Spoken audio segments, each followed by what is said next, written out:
I'm going to direct my questions to you, Congressman. You know, the Nevada test site, now known as the Nevada National Security Site, NNSS, but we really still call it the test site in Nevada, so I'll defer to that. Well, it is larger than all NNSA sites combined, and to the ranking member, our sites, it's equivalent to the size of the state of Rhode Island.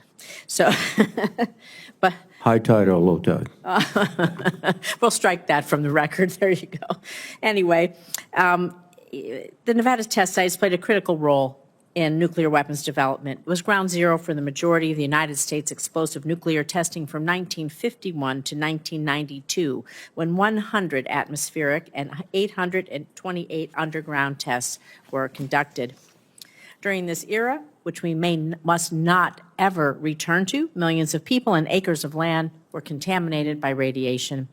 Since President George H.W. Bush signed the moratorium in 1992, the NNSA has utilized the Stockpile Stewardship Program in Nevada's underground laboratory to conduct subcritical experiments to certify the reliability, safety, and effectiveness of our nuclear stockpile. What we're doing in Nevada is working. For decades, the directors of the national laboratories, the commanders of U.S. Strategic Command, the secretaries of Defense and Energy, including through the entirety of the first Trump administration, have annually certified the military effectiveness of our stockpile. Nonetheless, some in President Trump's orbit have suggested that the U.S. should resume explosive nuclear testing. Can you imagine that? Despite no evidence supporting this position. And if it is above ground explosive testing, the amount of exposure and destruction would be felt worldwide. So in addition to placing Nevadans at risk, experts warn that breaking the moratorium would likely prompt Russia and China to follow, as they have more to gain from testing than we do, given our superior scientific and computer modeling capabilities. This could ignite a dangerous, deadly, and costly nuclear arms race for no reason. So, Congressman Williams, if President Trump were to ask your advice about returning to explosive nuclear tests, how would you counsel him on the national security implications, and what would you recommend? Senator Rosen, thank you for that question. Thanks very much for hosting me and that conversation. It was very insightful and very much appreciated that. As you pointed out, we have 928 tests, nuclear tests that we performed, more than any other nation. And we collected more data than anyone else.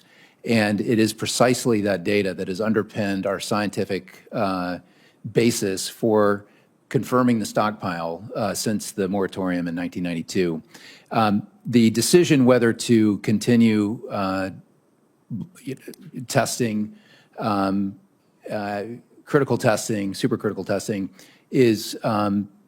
would certainly be above my pay grade should I be confirmed as the administrator. Would you recommend explosive nuclear testing in place of our subcritical testing that we do at the U1A tunnel effectively in all of these years? And sorry, to get to my answer is I would not advise testing, and I think we should rely on the scientific information. Thank you. I'm going to stay on this because resuming explosive testing at the Nevada National Security Site would risk severe economic and environmental impacts, not just in Nevada, but primarily in Nevada, placing more than 2 million people at risk who live in Las Vegas, and not to mention the downwinders states going east. We know that at least 32 accidental venting accidents occurred during the last period of underground testing. That's why there's strong statewide bipartisan opposition to testing, including from our Republican governor. So again, Congressman Williams, how would the risks of radiological release and groundwater contamination posed by underground nuclear testing, along with the risk to Las Vegas economy, feature in your advice to the President if he were even to indicate interest in resuming even below ground or any type of explosive nuclear testing?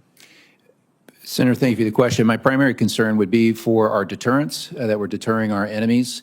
The environmental impact, of course, would be very important and impactful to the citizens of Nevada. And I think before those kinds of activities were to take place, particularly so close to a populated area like Nevada, those would be very important considerations. Thank you.